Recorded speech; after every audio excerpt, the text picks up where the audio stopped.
Whether you're coming out of college or are already in the workforce looking for a new opportunity, this walkthrough will help prepare you for your next interview.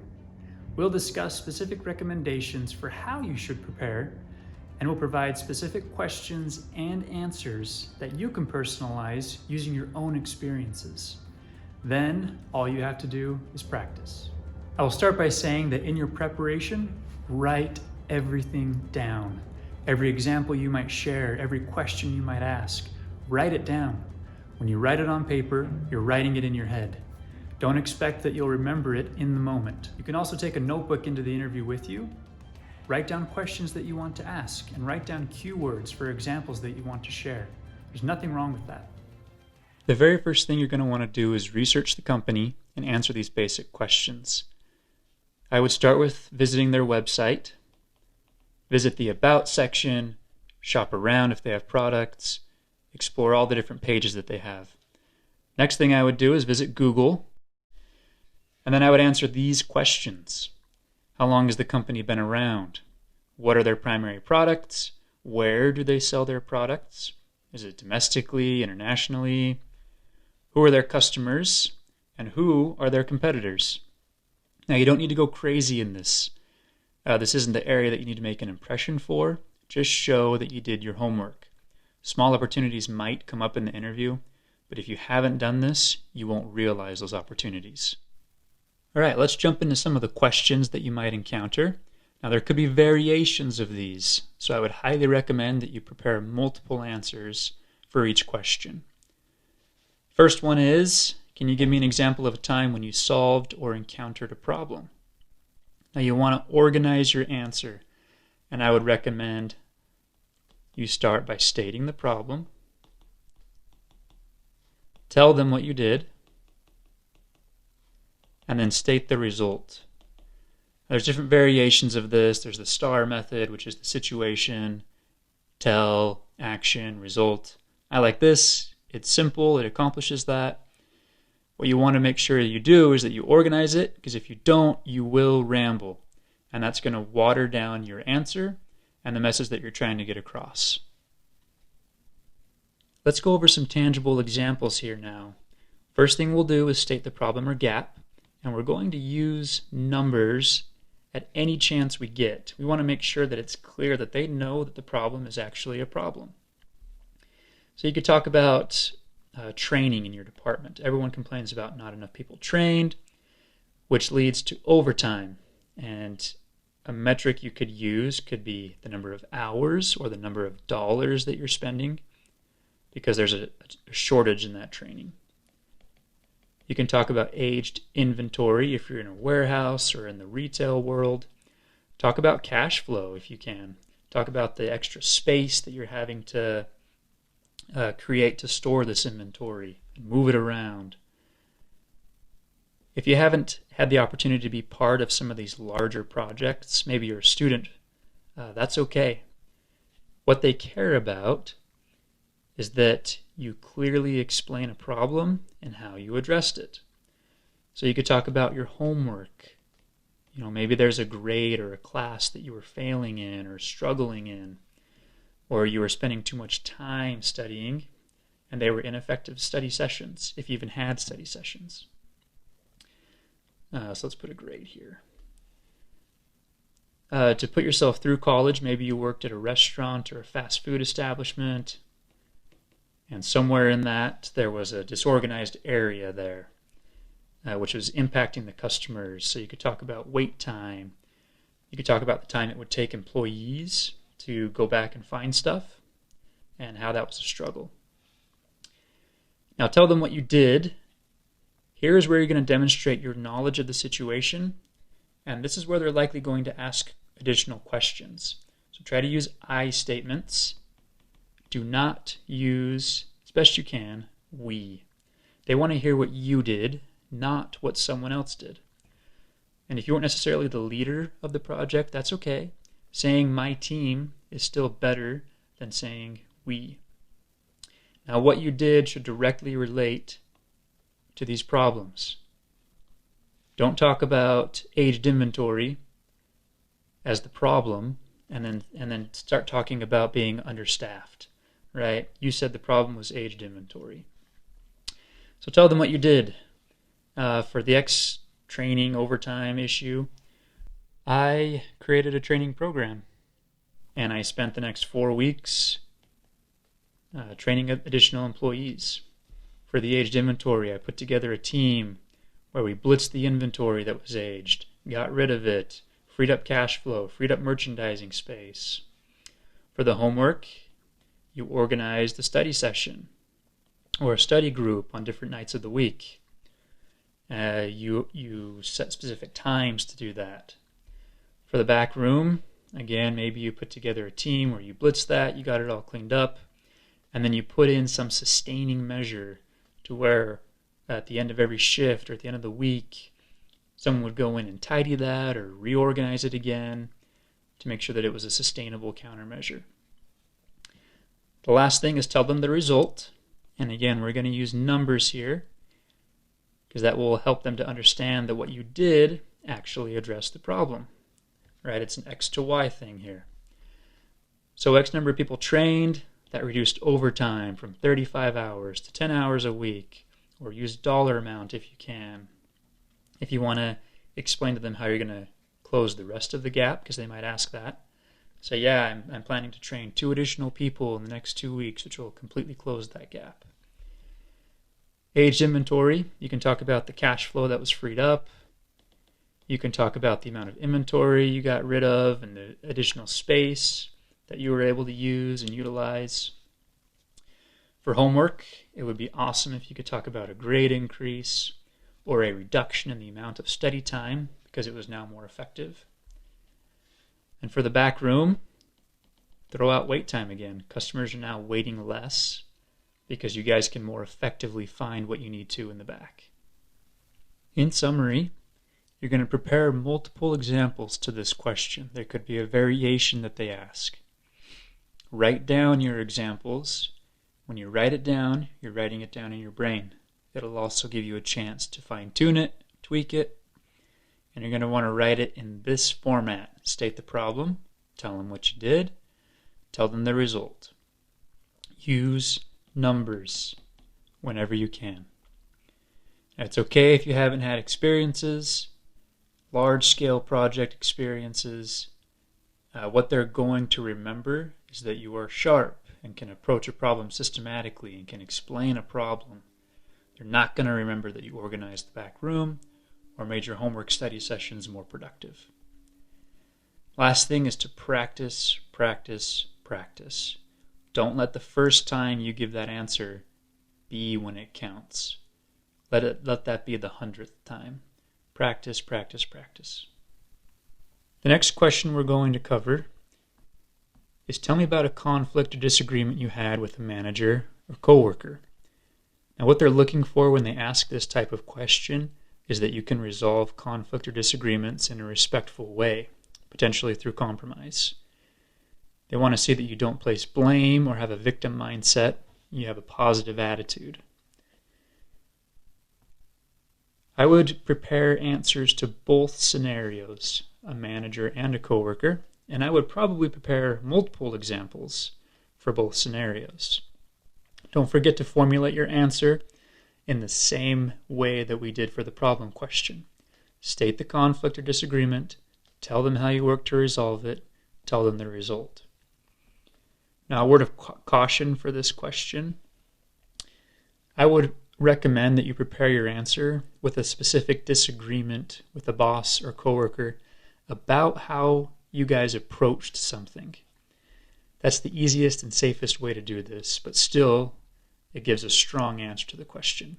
So make the conflict about the problem you disagreed about, never about the person themselves. Don't say they were difficult to get along with. It makes it sound like you might be difficult to get along with.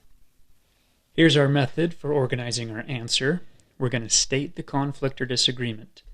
So you might say, my boss gave me some task to complete, and it was done a specific way. Maybe there was a training that had taken place, and you had an idea for how to make it better. And you guys maybe disagreed with the best method. So when you explain how you work to resolve it, maybe you decided to gather data right? Take the emotion out of it. Maybe you work with other team members to test out different methods. And then you put together some logical proposal that you would take to your boss and present.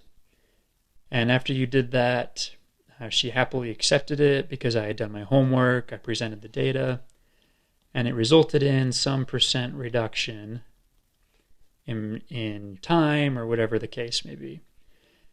And then also share that you and your boss were now on the same page with how the method was to be done. You can do the same thing with your coworker. You were given some process, you guys disagreed about how it was to be done or approached. You guys then worked together. Maybe you tried out each other's ideas, each other's methods, and you implemented the best one. Now, it's okay if your method didn't win out. What's important is that you demonstrated your respectful team player abilities and achieved a better outcome. So again, you'd wrap up with some percent reduction or some productivity increase, and that you and your coworker were now on the same page. Both of these are examples of disagreeing about a thing and never about the person themselves. To summarize the conflict question, you're going to want to prepare multiple examples again, in case there are different variations for this.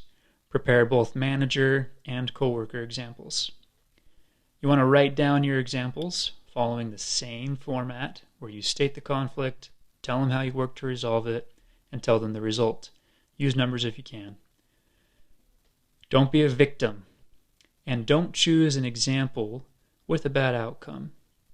I interviewed one gentleman, and he was explaining a situation he had with one of his employees. They were difficult to get along with. He tried to work with them, but he ended up just letting them go. It wasn't the best example. Didn't come off very well. And the sad part was he knew it. He kept trying to make it more positive after he stated that the outcome was he eventually fired that person. So try to pick one with a good outcome. Lastly, practice vocalizing your answer. You will definitely trip up on this question if you haven't practiced it, or you'll just give a bad example. So write it down and practice it. This next question is if you're maybe interviewing for a management role or a leadership role. It's how would you describe your management style? And when they ask this, they want to know what type of leader you are, and likely they want to hear that you are a go-getter and can lead people. Now, it doesn't necessarily matter what your management style is, right? There's servant leaders, there's more hands-off leaders. There's not a right answer as far as that goes. What you want to get across is that your leadership style benefits the team and that you've kind of mastered it. You know what kind of leader you are. So write down your answer here and then tell them why it's positive. So if you're a servant leader, explain how that benefits the team. I'm a servant leader. I like to be in the trenches.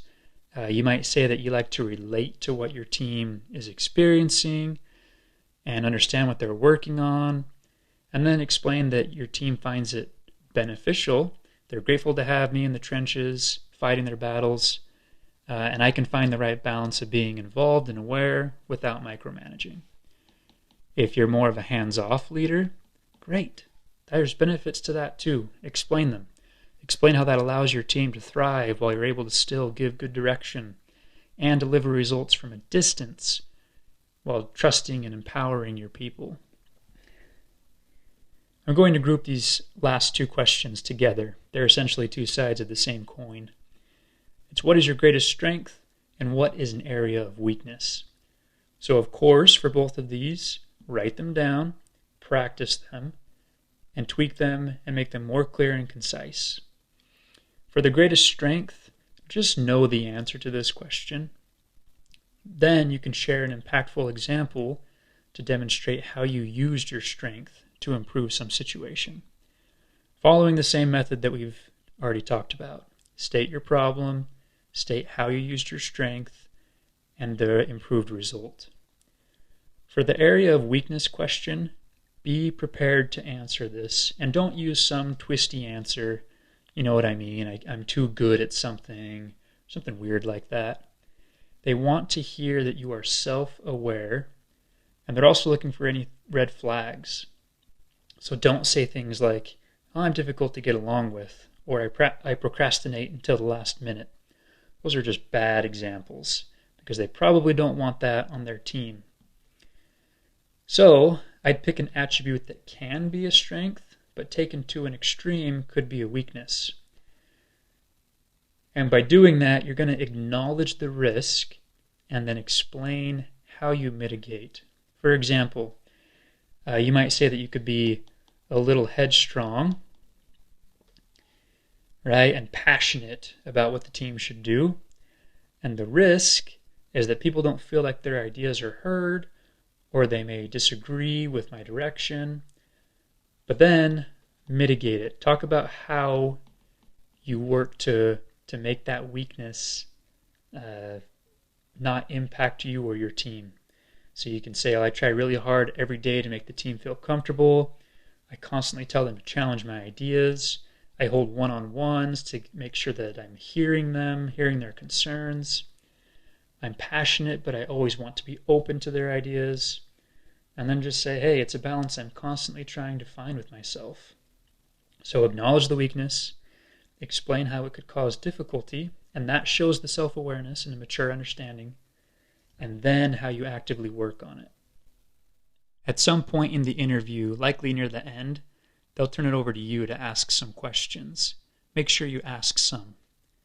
Now, I've broken this out into kind of don't and do ask questions. I'm going to start with the don'ts. At the end of your first interview, now is not the best time to ask about compensation or benefits. Right? Save that for a second interview or to discuss with the HR hiring manager at some point afterwards. What I would ask are questions about maybe current gaps that the company is experiencing. That could present an opportunity for you to share how you've encountered something similar in the past, and again, demonstrate your expertise. Now, if this is a current role that is being backfilled, ask about some of the struggles that the prior employee encountered. Or you might even ask why that employee is no longer in that position. That can do two things. Again, provide you an opportunity to demonstrate your expertise. If they had a problem they encountered, maybe you've encountered it and you worked around it. It could also expose any red flags about a difficult to work in position or a difficult to work in company. I personally like to ask about order demand or how fast their production equipment can go. Again, this gives me a chance to demonstrate kind of my expertise in quickly analyzing their ability or inability to meet customer demand. So you could ask a question that can set you up to demonstrate a skill you might have. If this is a new role, I would ask about how they envision this role adding value or how they envision it working with the current team.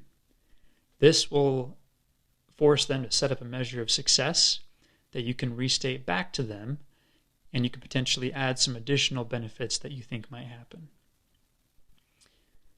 You might hear or read recommendations about people who say, this is your chance to take control of the interview. Notice that I'm writing this in the don't category. In my opinion, this is a no-no. So they might say, ask very direct questions like, what concerns do you have about me in this role? Or what skill sets do you think I lack? They say that by asking this, it can provide an opportunity to resolve their concerns or show your boldness and put them in a spot where they acknowledge your fit. I wouldn't do this. I have been on the receiving end of this, and it never goes well for the applicant for a couple of reasons. One, it causes me to reflect on the candidate's weaknesses and bring doubt to their ability to do the job. And a couple of candidates that have done this didn't realize that I had just interviewed other candidates that were far more polished and had far more experience. So realize that there are likely smarter and more experienced candidates than you. Be humble, be concise, be prepared. Show your expertise and then be gracious. So that's one of the last things I'll say here. Be gracious, express appreciation, and then share your enthusiasm for the position and that you think that your skill set will fit the role. And then end it with a question about when they expect to make a decision or when you might hear about a second interview if that is part of their process. Now to wrap this up, we're going to summarize all the things we've talked about here. Number 1, do your homework. Do your homework on the company. Answer those questions we discussed earlier. Number 2, prepare multiple examples to all of the questions we've gone over. There could be different variations, so I would prepare multiple answers. Write down your examples. When you write them on paper, you're writing them in your head. It's also an opportunity to make the answers more clear and concise the more you practice them. To be clear and concise, you're going to state the conflict, tell them how you work to resolve it, and tell them the result. That's applicable in almost every answer you give. Lastly, practice. Practice, practice, practice. Don't let the first time be when it counts. Let it be the 100th time after you've practiced and practiced. The more practiced you become in answering these questions, the more the interview will feel less like a Q&A and more like a comfortable conversation. You'll know your material, you'll be prepared, and that will take away a lot of the nerves and jitters. Practice, and you'll be sure to impress.